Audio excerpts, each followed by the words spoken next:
one man who is solid gold is my next guest. If Foggy Bottom wasn't so muddy, Chris Hedges would be in there as the Secretary of State. As it is, he has to make do with the mother of all talk shows, and I'm very glad that he joins us now. You could say, Chris, that this is a kind of CIA special this evening. Let's deal with morals, whistleblowing, before the committee first. On many levels, it was quite extraordinary testimony. He openly stated that he had done what he had done for the obvious reason that he wanted Vice President Biden to win. In other words, he wanted to defeat the incumbent president. But more importantly, that the man who told him to do what he then did was none less than Antony Blinken, the usurper, who's in your chair at state right now. What did you make of it? Yes, it was a fascinating moment that we caught three different moments in that testimony where we're talking about the letter signed by 50 intelligence or former intelligence officials claiming that the Hunter Biden laptop was Russian, had all the hallmarks, I think was the word, of Russian propaganda. But it just shows, I think, was just a brief glimpse of how the establishment organs, including the CIA, worked along with Silicon Valley and most of the press to ensure that Biden was elected over Trump. I'm not a Trump supporter. Indeed, I'm quite critical of Trump. However, he challenged the monolithic power of that deep state, and it has brought back into power people like Blinken, Sullivan, the National Security Agency, and et cetera, all of Victoria Nuland, who serves Republican or Democrat, it doesn't matter. So they're back in control, and this was just a brief window into how they operate below the surface, where most of us, of course, can't see. Well, of course, the press has the right to be biased, has the right to want one candidate to win rather than another. But this was a conspiracy, wasn't it? Because these people knew that the laptop was not Russian disinformation. They knew, because the FBI had had it for an entire year, that what was in it was true.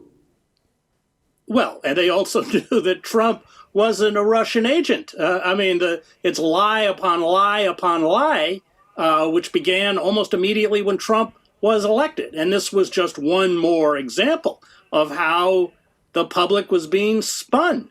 With the idea that Russian bots or, Russian agents were somehow distorting our political system. And this is a way to avoid dealing with the grotesque social inequality and suffering that's been visited on the country by deindustrialization, furthered by both parties, the permanent war, furthered by both parties. And it just is a kind of classic deflection away from where the real malaise lies. And that malaise is the kind of seizing up of our democracy, the seizure of control of all of the institutions, including the press, of course, that should work in a functioning democracy, and making them completely subservient to the billionaire class and corporate power. And that's true with both parties.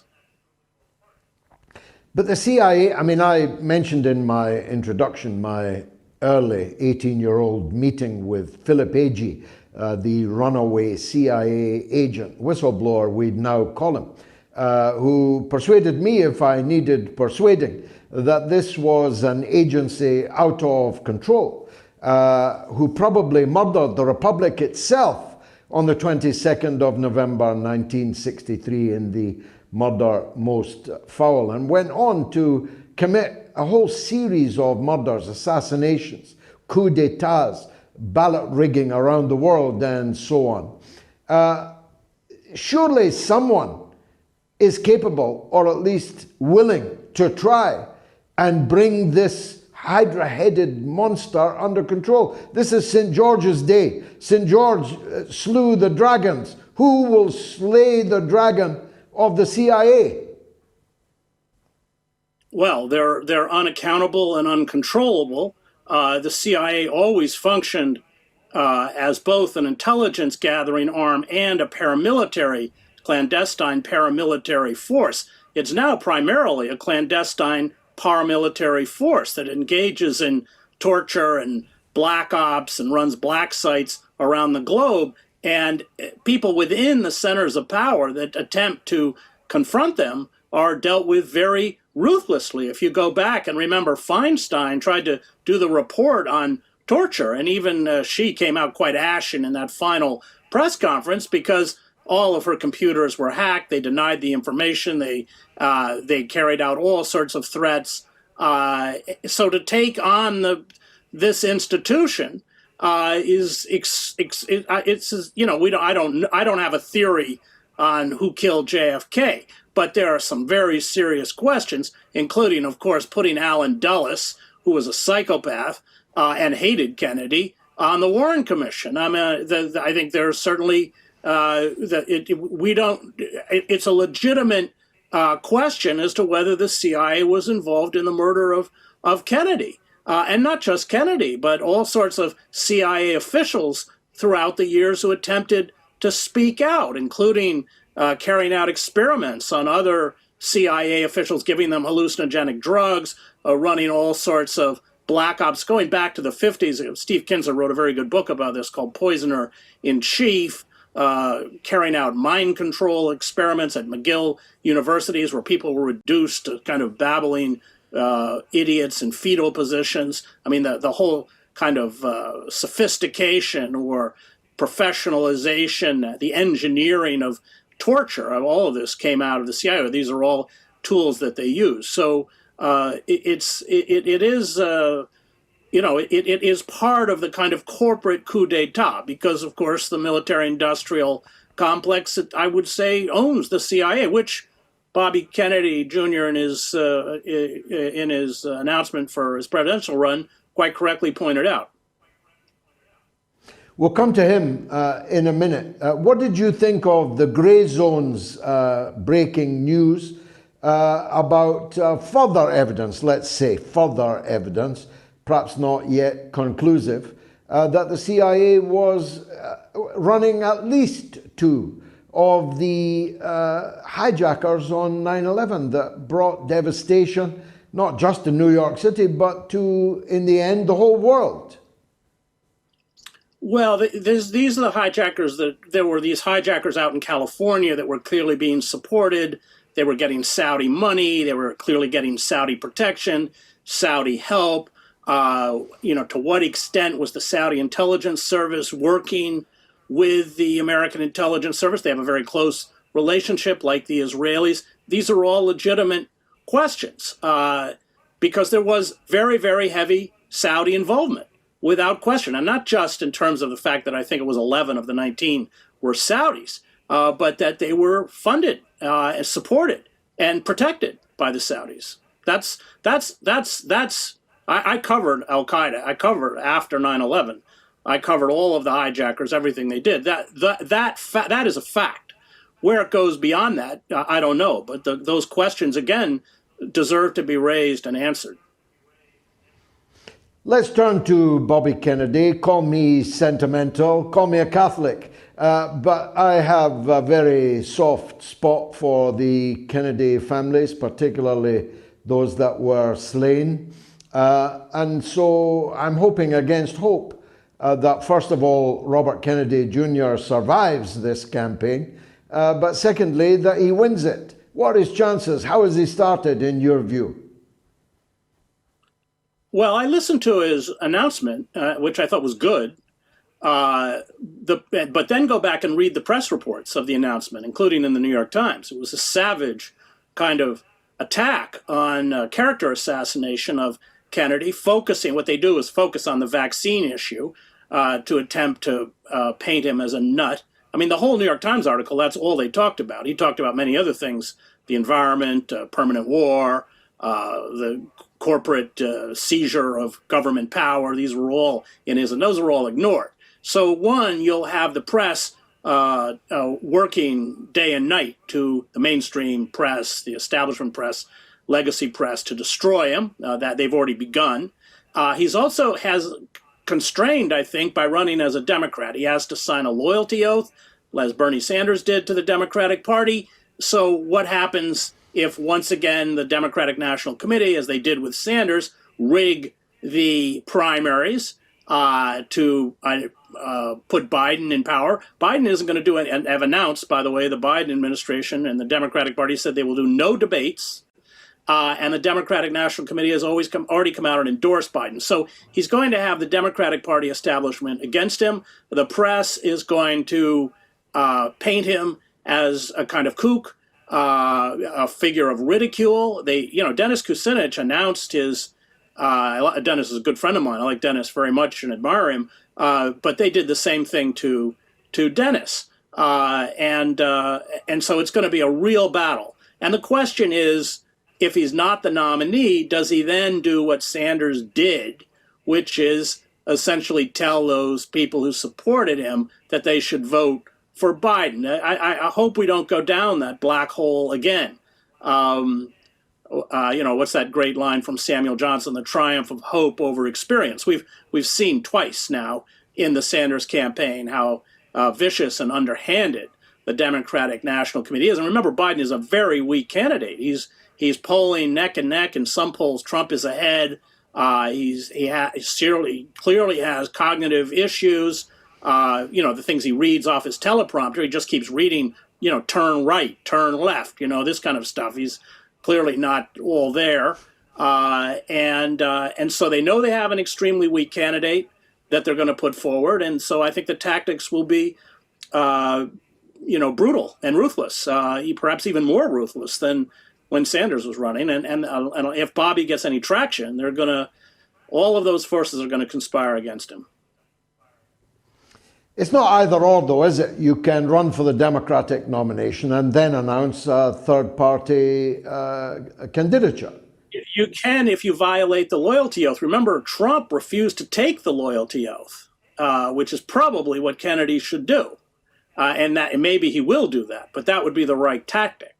But once you take that loyalty oath, you kind of are beholden. Yes, that's right. He could not take the loyalty oath and run a third-party campaign. Remember, how much infrastructure he has, how much money he has. He's never run for political office before. I've worked with third-party campaigns going all the way back to Nader. I was Nader's speechwriter, and have not voted for a Democrat since 2000.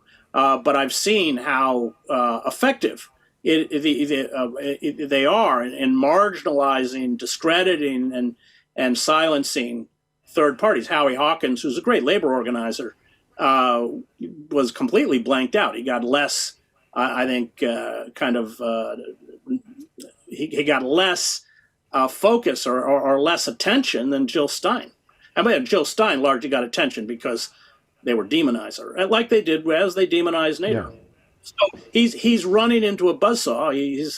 He's obviously very intelligent. He probably knows what he's running into, but it isn't going to be pretty because I think there's a clear recognition within the Democratic Party that Biden is very, very vulnerable and could lose. I mean, most people don't want a replay of Trump or Biden, but that's from at least 18 months out or something. That appears to be what we're going to get.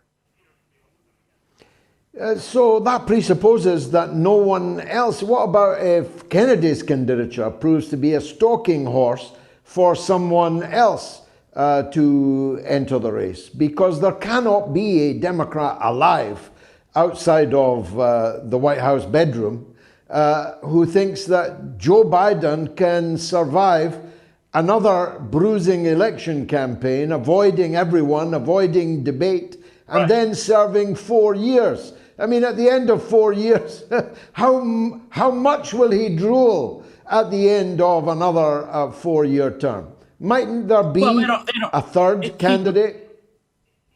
I mean, the Democratic Party will work very hard to make sure there isn't, certainly among the establishment ranks, they won't see a third party candidate. They'll crush it.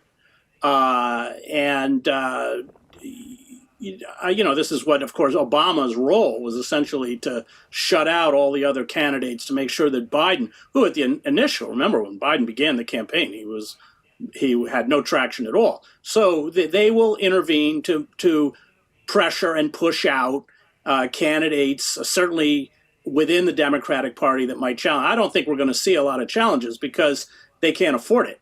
And I expect that they are going to be quite rough with Kennedy. It's going to be very, very nasty, and the press is going to play its part once again. And they're going to seize on tangential issues to essentially shut out his main message, which is correct, and that is that we've undergone a kind of corporate coup d'etat in slow motion. And that fusion of government and state power is now absolute. I mean, that really is his main campaign message, in which he seeks to break apart. But that message is going to have a very hard time getting out.